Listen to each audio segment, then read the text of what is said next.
Elorrion hasiko gara, Gallastegi zerrategiak urteak daramatza Euskadiko zurkatearen parte izaten eta lantegiko berritze prozesuak etengabeak dira. Gero, nekazaritzako eta elikagaigintzako enpresei zuzendutako laguntzen programa jorratuko dugu. Egonaldi praktikoak sustatzea du xede. Jarraian, Petritegi sagardotegira hurbilduko gara. Sektore osoa modernizatze bidean da eta sagarretatik datozen produktuak ezagutuko ditugu. Gure kostaldean bizi diren marrazoei buruzko ikerketa berezi batekin amaituko dugu. Markaketei esker marrazoen habitata eta ohiturako hobeto ezagutuko dira.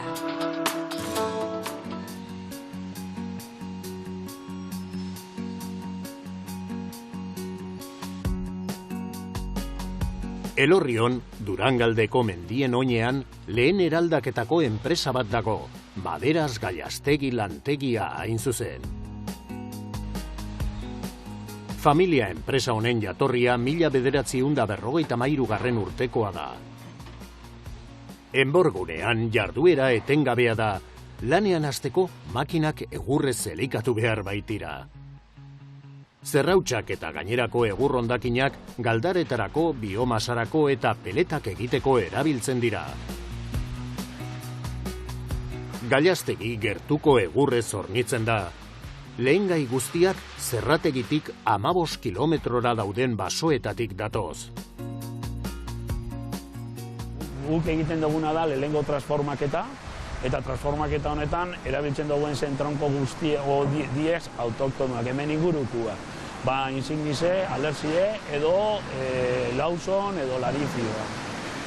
Zer egiten dugu horrekin egurrekin? Ba, zerbizizio emon, lehenengo eta behin Euskal Herriko jentiek erabiltzen dagoena tronkue, bai, oi egurre, bai arotxe izarako, edo konstruzioarako, edo beste deribago asko daukalako egurrak. Enborrak euren diametroen arabera sailkatu gabe, azala kentzeko makinatik pasatzen dira VNK orgara eraman aurretik. Lehen ebakiak organ kontrolatzen dira. Laserrak zerrari helarazten dizkio joanetorriko alboko ebakiak. Hemen gertatzen da askotan tronkoak izaten direla insigniza garizontxe bertan mozten, eta ikusten dozuenez, batzuk urteten daue, kurbakin, eta beste batzuk beste diametro batukin. Eta guk egin behar duguna teknologia honekin, hartu pieza honenak guk eskaini behar duguzen produktuen arabera. Orduan, honek egiten dauena da, sartu egiten dugu ordenagailuan, beren ordenagailuan, tronko o neurri guztiak, eta segun ze kalidadekon, erabiliko dugu edo gauza baterako edo beste baterako. Metro gutxira, VNK makinaren kontrolgela dago. 2017an, Gallastegik instalazioak berritzeari eta modernizatzeari ekin zion. Horgatik edo azalakentzeko makinatik zuzenean igaro diren enborrekin elikatzen da makina hau. Enbor berean 7 ebaki ere egin daitezke eta ebakiak desberdinak izan daitezke beharren arabera. Hemendik egurra zuzenean doa sailkatze egunera. Teknologia, badana dira eskanerrak eta neurtzeko tronkua biedana, baina garrantzitsuena hor da 7 pieza etara genezakegula tronko bakotzeko. Izen aldira danak igualak, edo izen aldirak danak desberdinak. Orain gabiltza 3 metroko egurre mozten, 3 metro eta 1 zentimetro, baina gabizetaraten alde batetik behar dugun neurri bat, eta beste alde batetik kalidadeko beste neurri bat bai. Orduan, honek emote ausku aukerien. Joseba hemen dabilena mozten, berak itxen dagoena da, azkenengo momentuan berak hartu erabakia. Segur guztiek dana 10 diferentiek Euskal Herrian. Eta pasetan dan tronko ikusten badau, faiotxo badauela edo ez daukala kalidade berdina, berak eukingo dago aukerie edo beste neurri matzu mozteko, baina hori prozedura guztian. Enborrak ebakitzeko jarduera etengabea denez, zerrak ondo mantendu behar dira, bai zerra zirkularrak, bai zinta zerrak. Gallastegin beraiek egiten dute mantentze lana. Nahiago dute zerren kalitatea beraiek kontrolatzea. Guretzat hau da oso garrantzitsua, geuk prestatzen dugu erraminta guztia egurre ondo mozteko. Hau izango zen, karruen erramintzia, bikorte hoja bat, esaten dugun bezala, eta daoz beste erraminta batzuk direla BKO prestatzeko edo UMNK prestatzeko. Horrek ez baginu nengo hemen, kanpoan egin beharko genuke, baina ez ginen kontrolauko gure korte ona, holan usten dugu. Gallastegi lantegian segurtasuna funtsezkoa da. Lantegiko kontrol aginte guztiak gela isolatu eta klimatizatu batean daude. Horrek sutea pizteko arriskua nabarmen murrizten du. Sailkatzeko makinak banan-banan bereizten ditu egur guztiak. Aurreko kasuetan bezala informatizatuta dago dena. Makineria laguntzaileak zurak pertsonalizatzen ditu hala eskatzen duten bezeroentzat. Ohol guztiak lehortegitik pasatzen dira eta banatzen hasi aurretik biltegiratu egiten dira. 100% esportatu egiten da, baina gehiena Euskadin merkaturatzen da. Gure klientiekin geratzen gara, hartzen dugu harreman fuertiak, eta esaten dugu, moztu dezakegula, edo garbitzu dezakegula korapiloak kendute, edo faiu edeko zenak. Hori zer laguntze osku. Bi enpresekin, edo 3 enpresekin, produktua bukatzea 3 artien, eta esportatzea gehiago egurre, ezta? Orain gabizerueten egurre, bai Frantziara, bai Alemaniara, edo bai Holandara, eta hori mote osku gure proiektuan behintzat, 17% gitxi gora bera gure fakturazioa ja kanpora doiela. Ia bera urten, eltzen gaien 21 edo 22 edo gehitxu den. Egurra menditik ateratzeaz gain, mendiaz ere arduratzen dira Gallastegin. Lantaldeek esaterako bestelako lanak egiten dituzte. Basotze lanak, bakanketak edota mendiak zaintzeko lanak. Oin gertatzen dena da, gure alboko guztiak edo propietarizuak ja zahartzen ari dira. Ez dator atzetik jente gaztie, da orduen lagundu itxegu asko, egurra bota itxen duenean, edo berri do landatu, edo garbitxasunak egin, edo interesakak egin, beti albuen gauz. Ze oso garrantzitsu da, dekouen industria ja Euskal Herrian, bai papelera gaitik, edo bai transportia gaitik, edo zerrate gixak, edo rematante moduan, ja garrantzitsu da hori mantentzia. Ikusi dugunez, Gallastegi familia enpresa txiki bat da. Halere, lantegi barruko hobetze eta berritze prozesuak etengabeak dira. Horri esker, lanean erne eta tinko jarraitzen du 1953 urteaz geroztik.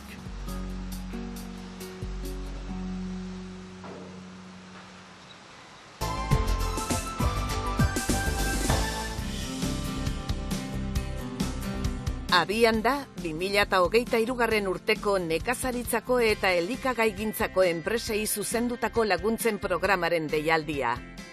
Egonaldi praktikoak sustatuko ditu pertsona ekintzaileen artean. Laguntza programa honen helburua da nekazaritza sektorea eta baliokateko enpresak ezagutaraztea, eta hoietara hurbiltzeko bidea erraztea, bai eta sektoreak ekintzailetzarako eskaintzen dituen aukerak zabaltzea ere, nekazaritzako eta elikagaigintzako enpresen kudeaketan, funtzionamenduan eta errealitatean trebatzeko. Programa hau nekazaritza politika bateratuaren plan estrategikoarena da, eta FEADER funtsen bidez finantzaturik dago 143an. Gainerako 157, Eusko Jaurlaritzak finantzatzen du bere aurrekontuekin. Eskabideak aurkezteko epea azaroaren 27an amaituko da.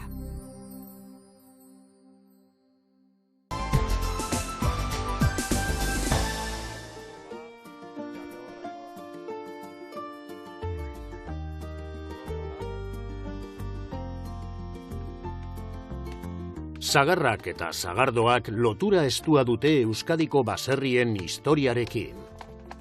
Mende luzeetan sagardogintzan ez da aldaketa handirik izan.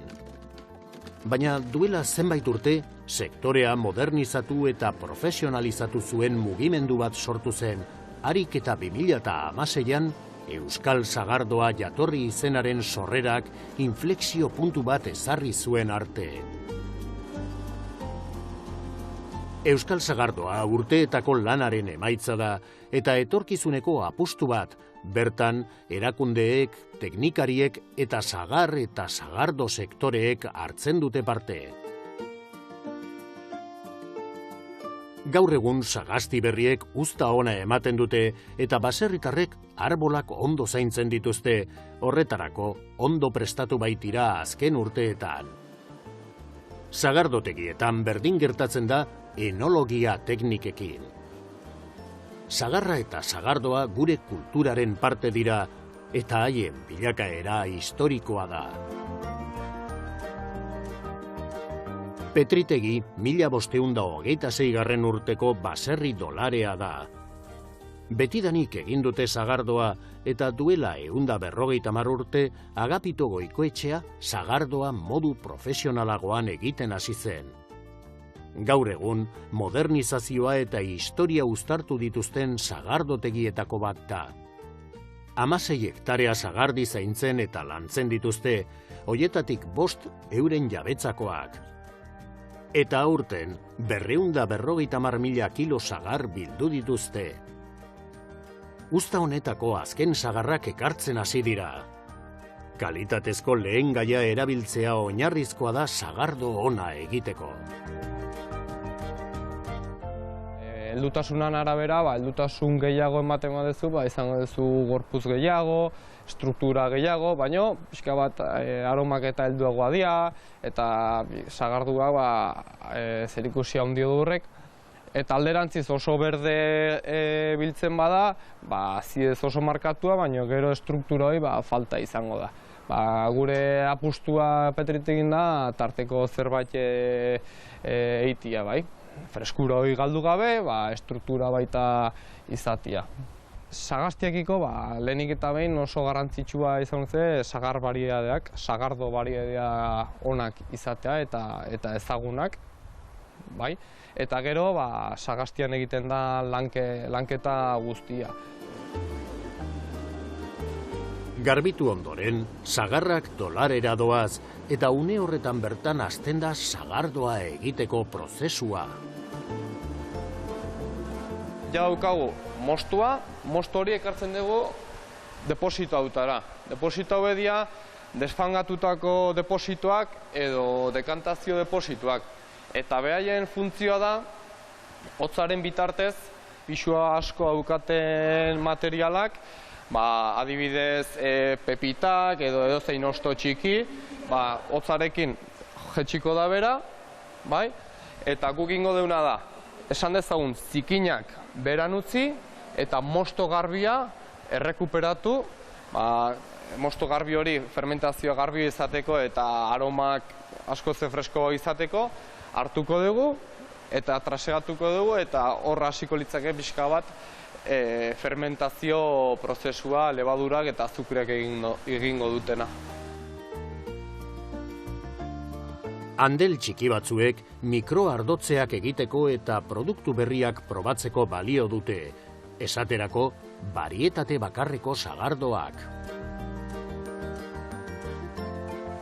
Dauzkat, 1000 litro txalaka sagarra, non bildu dira hemen Petritegiko finkan, heldutasuna kontutan hartuta aziezoi mantendu, baina gehiago elegantzia eta azukrea bilatuz, jaso da eta egin da produzio limitatutako sagardo bat.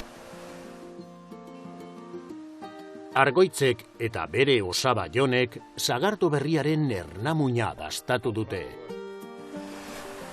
Fermentazio alkoholikoa ja bukatzen da.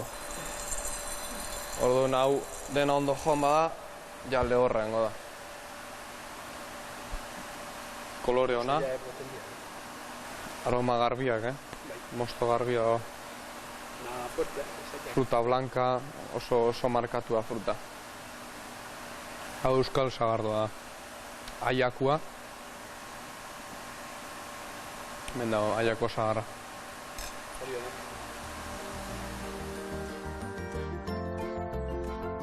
Petritegik alor guztiak lantzen ditu aurrera egiteko, sagaztiak, sagardoa, produktu berriak eta merkaturatzea.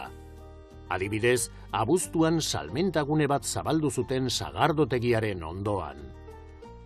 Produktu berriei dagokienez, Petritegik sagarretik datozen produktu eta formatu asko eskaintzen ditu. Betiko sagardoak, barietate bakarrekoak, sagardo apardunak eta muztioak Petritegi unibertsoaren parte dira. Haue dira espumoso tradizionalak, metodo tradizionala ibilita, ematen dute bigarrengo fermentazioa botella barrun, eta gero jartzen dugu horizontalki, bere kriantza bat egiten. Dakagu hemen bi hauek 9 hilabete gutxinean, pixka bat azidezak eta burujak eskatzen digun kriantza ematen dugu, baina minimo 9 izango liake, brunature eta hau estraseko gozo puntu batekin apar hori eta buruj hori kontrastatzeko. Daukagu haue biak, diala refresko moduan otorduz kanpo edateko, sagar crash, dala sagardoa eta botatzen dugu likor bat sagarrana. Orduan egiten duguna likor horrekin da azideza kontrarrestatu, goxatu eta alkohola jetxiko da bertan eta asko edan xamurragoa izango da. Gero zukua, hau duela 8 bat urte ateratako produktua da sagardo sagarra hartu eta pasteurizatza. Ez daka inongo misterio gehiago. Sagardo naturalan dakagu euskal sagarda, denok ezagutzen dugun bezala bere kaputxoi gorriarekin sagarra origena zertifikatzen digu. Dakagu ekologikoa, sagar ekologikoa ekoiztekoa da. Orduan, hau ekologikoa izatea ez aparte, baita ere sagardotei bueltan daukagun 5 hektareak erabiltzen ditugu ontako 6 baria ezagunekin. Eta hau izan dutze premiuna. Hemen bilatzeguna da gorputz gehiago, mamitasun gehiago, pixka bat elegantzia hori lortzea kontsumitzen dira nabaritzeko eta zerbait potenteagoa izateko. Eta pixka bat primizia berriena daukagu 3 hauek dira sagar bakarrak edo monobaritalak, bakoitza dago bariade batez eginda. Orduan hemen pixka bat lortu nahi deguna, edo lortzen deguna, da sagarraren fruta, sagaztitikan, botellara ekartzea. Adibidez alaien kasuan, baldin bada sagar azido bat eta fresko bat eta hori nahi dugu, botellara ekarri. Orduan, kuriositatea dakan jendeak eta probatu nahi duen jendeantzako, oso interesgarria da produktua bai. Otaino sendiaren belaunaldia Petritegiko odol berria da eta ideia eta joera berriak ekarri ditu berekin. Euskal sagardoa jatorri izenean oroar antzeko mugimendu bat sortu da. Berrikuntza eta tradizioa botilan sartuta datozkigu, sagar autoktonoak erabili direla bermatzen du jatorri izenak. Eta horrek ere, bultzada polita ematen die gure baserriei.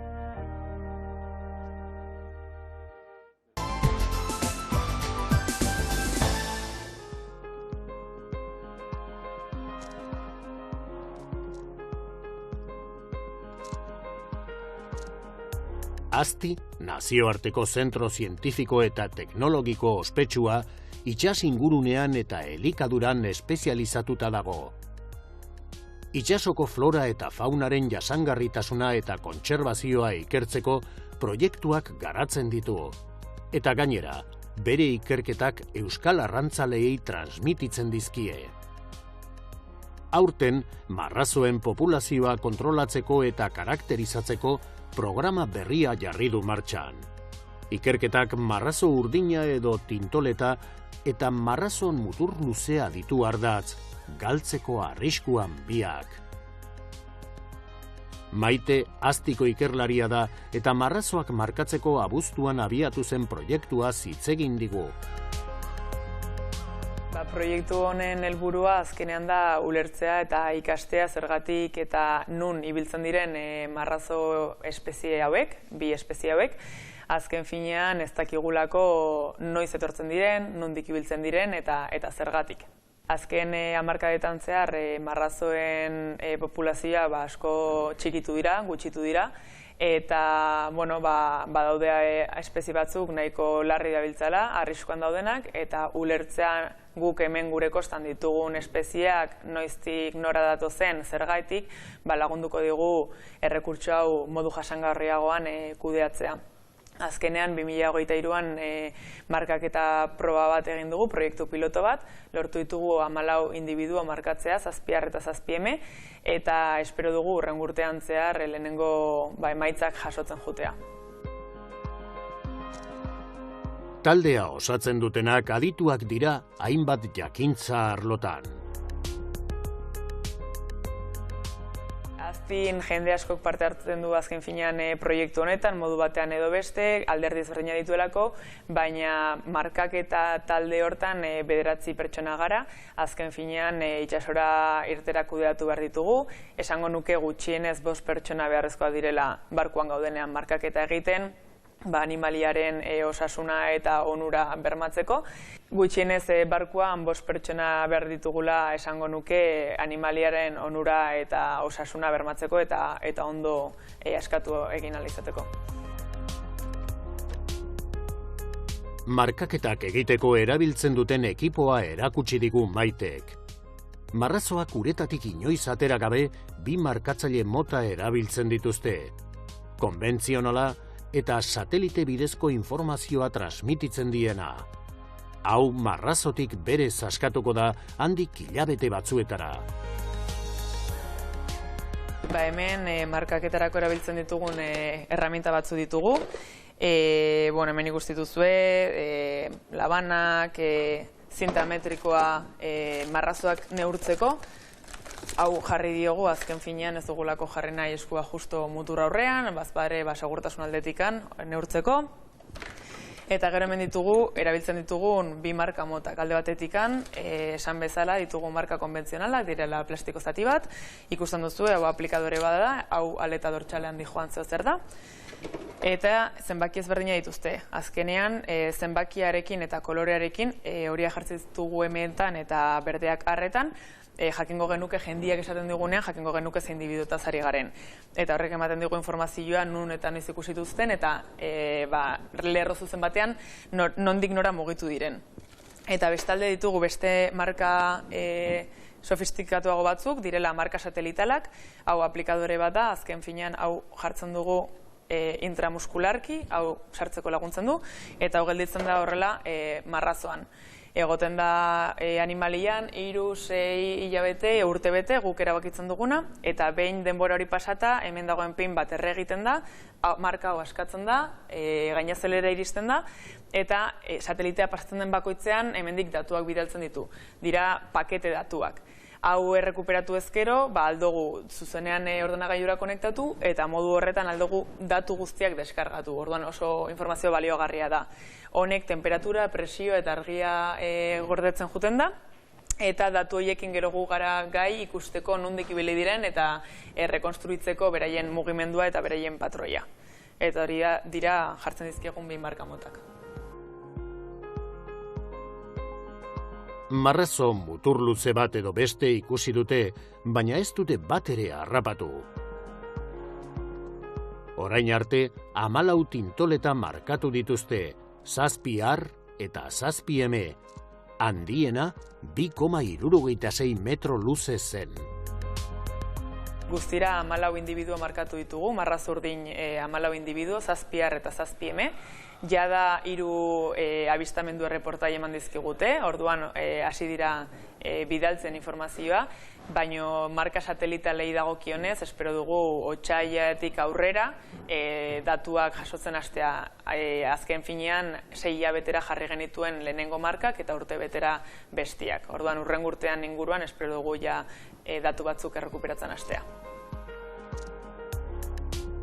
Proiektu zientifikoa bada ere, Aztik laguntza eskatu die arrantzaleei, kirolontzietako eskifaiei eta urpekariei marrazoak ikusizkero abisua eman diezaieten, batez ere, markatzaile konbentzionalekin markatzeko. Aztik lideratzen duen proiektu bat da, baina hala ere kolaborazioan harremanetan gaude talde ezberdinekin, eta bestalde nahiko nuke egin dei bat itsasoan ibiltzen den mundu guztiai, bai arrantzan, bai buzeatzen, bai nabigatzen, aukera baldin bakate eta horrelako individuak, animaliak ikusten baituzte.